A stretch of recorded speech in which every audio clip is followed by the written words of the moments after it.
بسم اللہ الرحمن الرحیم۔ السلام علیکم ورحمۃ اللہ وبرکاتہ۔ اللہم صلی علی محمد وعلی آل محمد۔ ناظرین، اگر آپ قرآن پاک کو صحیح مخارج اور صحیح تجوید کے ساتھ سیکھنا چاہتے ہیں اور ایک آسان انداز میں سیکھنا چاہتے ہیں تو ہمارے اس چینل کو سبسکرائب کر دیں، ہماری اس ویڈیو کو لائک کر دیں اور ایک پیارا سا کمنٹ کر دیں۔ ماشاءاللہ ہماری پچھلی جو 3 لیسن ہے وہ کمپلیٹ ہو گئے۔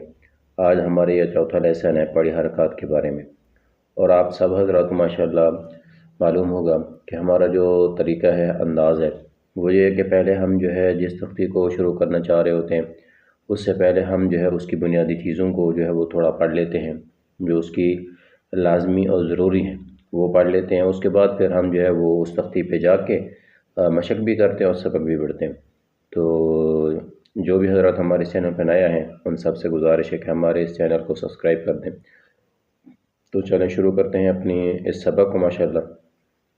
بسم اللہ الرحمن الرحیم۔ تختی نمبر 4 ہے یہ پڑھی حرکات کے بارے میں۔ سب سے پہلے نمبر 1 پہ ہے جی یہ زبر ہے، زبر، ٹھیک ہے، یہ مطلب اس کا نشان بھی دیا ہوا ہے، یہ زبر ہے، یہ زیر ہے، یہ پیش، ٹھیک ہے۔ ان کو جو ہے پڑھی حرکات کہتے ہیں، ٹھیک ہے جی، ان تینوں کو جی پڑھی حرکات۔ نمبر 2 پہ یہ زبر جو ہے وہ ہمیشہ اوپر ہوتی ہے، زیر نیچے، اور پیش جو ہے نا وہ مڑا ہوا، ٹھیک ہے جی۔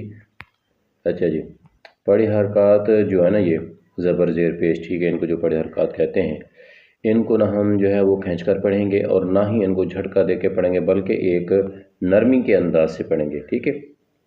یہ پڑھی حرکات کو نہ ہی کھینچ کر پڑھتے ہیں اور نہ ہی جھٹکے سے، بلکہ نرمی سے اور معروف طریقے سے ہم نے اس کو ادا کرنا ہے۔ نمبر 4 پہ جی جس الف پہ جزم یا کوئی حرکت ہو اسے حمزہ کہتے ہیں، ٹھیک ہے۔